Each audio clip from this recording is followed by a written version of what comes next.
Hello, this is Robert Buskirk, and we are sharing this presentation online. It was something that was shared at the September board meeting, but we wanted to make it readily available for the community to look at not only the update of the jail gym infill, but the planning stages and design and where we are with the new high school.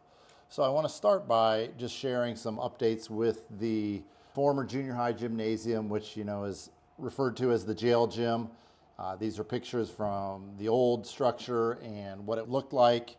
And very quickly in the spring of last year, around March, they started demolition.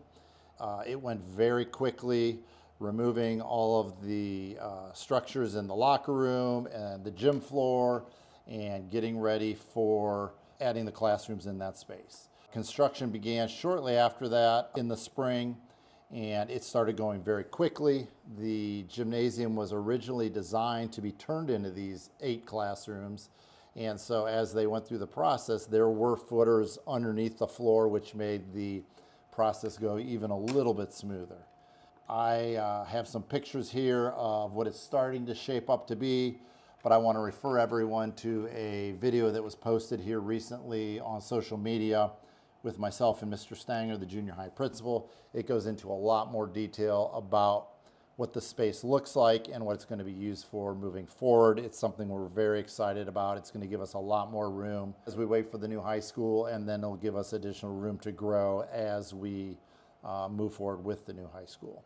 I want to go back to the new high school here and just refresh everybody's memory that it started as far back as January of 23. We had monthly community meetings where we got input from various community members about what the options were moving forward. After about a year of meeting, the committee basically told us, we're tired of talking about it, our kids need space, let's put a bond issue up and build a new high school. And so we were starting to move forward with that, and we were fortunate enough to get the news from OFCC that they would be partnering with us, and that enabled them to give us, as long as the bond issue passed, $23.5 million, which enabled us to lower the millage we were asking. As the current millage from the old building rolls off, this one goes into effect, and as a community member, you will see no increase in taxes. And that was just a really great situation, and the community responded and overwhelmingly passed the bond issue. So we're very appreciative of that and very excited about that. Shortly after it passed, we worked with Fanning and Howie, which is our architecture firm, on some of the early initial designs, and that was included staff and student meetings. We didn't just meet with high school staff, we met with K-12 staff and really looked at some educational visioning where what is your ideal learning space look like? We talked about a lot of different things to help guide as they are working to design. We have a group of high school students that we met with regularly to get input, and then we took them on tours to a lot of the neighboring school districts. We visited 6 different schools between students and staff. We visited Carlisle, Franklin, Lebanon, Fairborn, Little Miami, and Indian Hill. These tours gave us a lot of likes and dislikes. It gave the students a lot of good ideas. I think everybody came away from those tours with something that, oh, I really love that in that new building, or this is something that I would not like in our new building. And so I think, again, that was great input for the architects as they started the initial design. Later in the spring, we officially brought Fanning and Howie on board as the project architect engineer firm. They were selected through us and OFCC, as well as Robertson Construction out of Columbus. They are the construction manager at risk who will be managing this project. And then we've hired owners reps, MCS and Associates, that help us make decisions as we move through this whole process. And at this time, I'm going to turn it over to Thad Roden. He is the lead architect on this project, and he's going to talk a little bit about the timeline from where we started once the bond issue passed up until kind of where we are, and briefly talk about how it goes all the way till the building is complete. Thanks, Robert. And so picking up and looking a little bit backwards at to what Robert shared is that, yeah, we've been working with the district and the community for some time now. And we really started to build momentum back in April, where we held kind of these workshops with an ed visioning team and getting to understand what does the future of education actually look like for the district and specifically for this high school.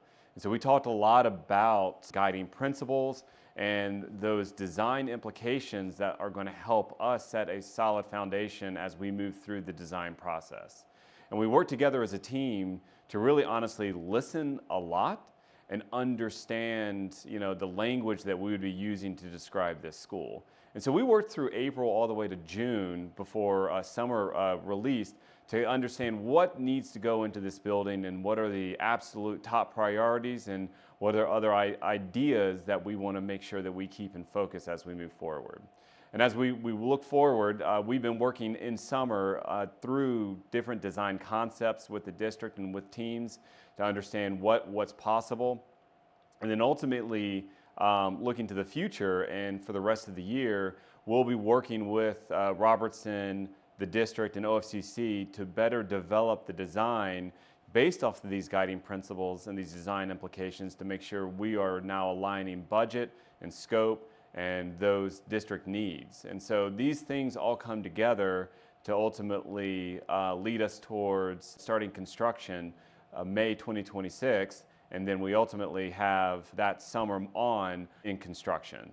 And so just kind of looking a little bit more zoomed in and kind of reiterating some of Robert's points, we've done a lot of meetings with teachers, with the school, we've done building tours, we've had fantastic sessions with that student focus group where they've given tremendous input on the future because they're not going to be in this building, but they're laying the groundwork for those that are going to be coming after them. And so what this has culminated in is that this summer we've worked on different concepts of the building.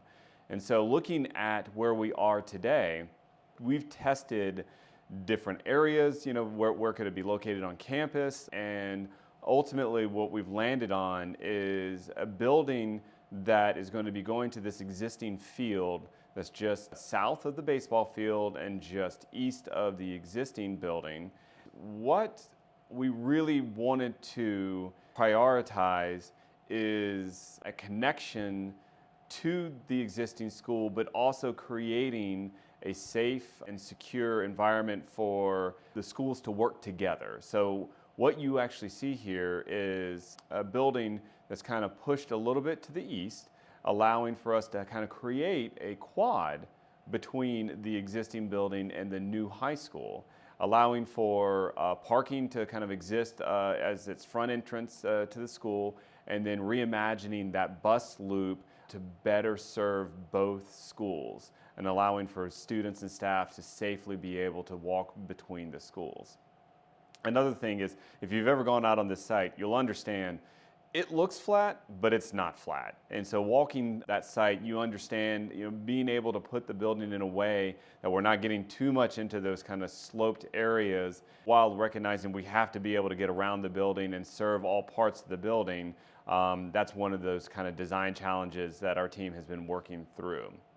Where we have landed on for the school itself is we've really prioritized the educational wing being on the southern portion of the site, facing kind of 63 over the quote-unquote valley. There's going to be some really great views. We're going to have a lot of great windows that are going to be looking out towards this area. And then in between that educational wing, which is kind of our really exciting areas of science and STEM and what we call learning on display, the heart of the building, which we're terming right now the nest, is where we'll have that dining and that open kind of commons area. And that's kind of where the front of the building is situated. We really wanted to make sure that this building had its own identity, that it was able to be understood that this is where I need to go when you're arriving on campus. And this is something that was reflected from the students' feedback. This idea that once you move on from 8th grade, you get to go to this building. And that was a big badge of honor that they were wanting to make sure it was a moment for students in the future. And so we made sure that this is something that people are looking forward to as they work through the grades in Monroe. And so one of the last things I kind of leave on in the concept is that we have the athletic areas closer to the athletic field. So the gym, the auxiliary gym, they have their own entrance and their own connection to the existing facilities. And this was very intentional to make sure that this felt very cohesive with the other facilities on campus, as well as making sure it made sense for the broader school itself. And last but not least, we have administration in a situation where they are able to provide, eyes around the campus, be in a prominent spot, and making sure that, above all, that, we have a safe and secure building as we move forward. So overall, this is kind of the concept of where we are today. It's kind of born of a lot of feedback from teachers, from students, from the district. So we're really excited to continue to develop this and move this forward over this fall. Thank you, Mr. Roden. I just wanted to add one more quick thing about the concept of the new building. Again, he talked about the academics on the southern part, and then the nest, the cafeteria, is kind of the heart of the building. And then the whole northern part of the building is not just the athletics, you have the band, you have choir, you have all the extracurricular activities located there. So in the evenings when there are activities, it'll be very easy for us to close off the academic part of the building and have a separate entrance for all those extracurricular evening activities, which will be a really great concept. The academic is a two-story, so we'll have plenty of classrooms. As we went through the building of the concepts, they had to figure out exactly how many classrooms of everything we needed, and science labs and art rooms and academic classrooms. And so all that is incorporated along with room for us to grow. We are really excited about this plan and the location. We have a lot of work ahead of us, but we are really looking forward to the next couple of years. The last thing I wanted to show was this picture I took the other day. I was actually standing and right in the middle of the picture, that is roughly, looking at the practice fields, that's roughly right where the front door of the new high school will be. We can't wait for everything to get started. Our goal is to get everything ready to break ground as soon as weather permits in the spring, and then it'll be full steam ahead. Again, we're very excited, exciting time in Hornet country, and we look forward to the process ahead. Go Hornets.